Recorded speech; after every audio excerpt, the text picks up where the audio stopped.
After being skeptical about Georgie and Mandy's first marriage since it was announced, an unexpected Young Sheldon update has convinced me to give it a fair shot. Having spearheaded the Big Bang Theory universe's coverage for Screen Rant, I have closely followed any updates leading to Young Sheldon's cancellation and its aftermath. While I think that Chuck Lorre and his team mainly did a great job wrapping up Sheldon's childhood in Texas, I can confidently say that the series could have continued after 7 seasons.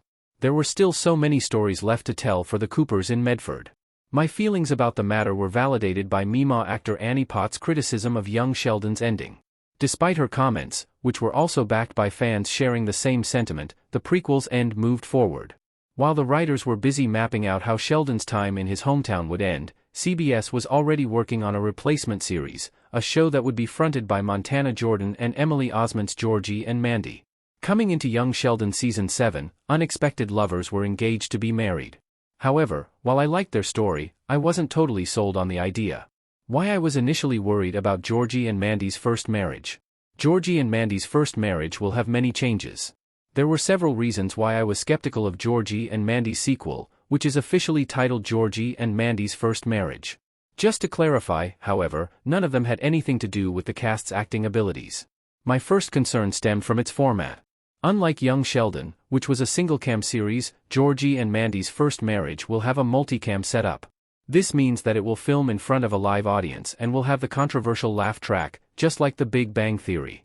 Ideally, I would have wanted it to be like its parent series. Having watched both The Big Bang Theory and Young Sheldon, I prefer the latter simply because of how it had more nuanced storytelling. The prequel was able to expertly handle sensitive storylines and balance them with the right amount of humor, and I believe that being a single-cam show helped in this regard.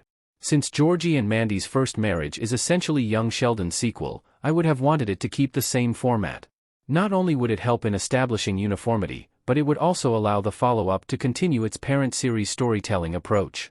Secondly, the Coopers will have minimal presence in Georgie and Mandy's First Marriage. Instead, Mandy's family, the McAllisters, will be the show's extended clan.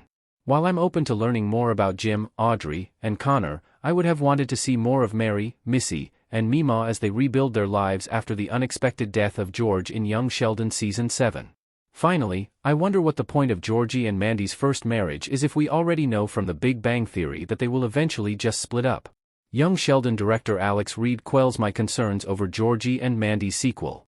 Georgie and Mandy's sequel will have the same heart as its parent series. All in all, I would just have wanted CBS to continue Young Sheldon by rebranding it to The Coopers. This way, it could have moved past George's death and Sheldon's move to California. In any case, it could still show Georgie and Mandy's story while also tackling what lies ahead for the rest of the Cooper family in Texas. Going this route would have been a much safer option for Lorre and his writers, but they were adamant about wanting to do something different. Admittedly, I appreciated that, but that didn't address my concerns about the series. Luckily, Young Sheldon finale director, and countless other episodes, Alex Reed came out recently on Instagram to hype up the project. I don't think he has been tapped to helm any of the episodes, but he said that he was working on something special attached to the project, hence why he has been able to see the show's progress. In the caption, he wrote, "By the way, the spin-off is seriously great. Funny but still with a ton of heart. If you miss Young Sheldon, don't be sad, this show is here for you.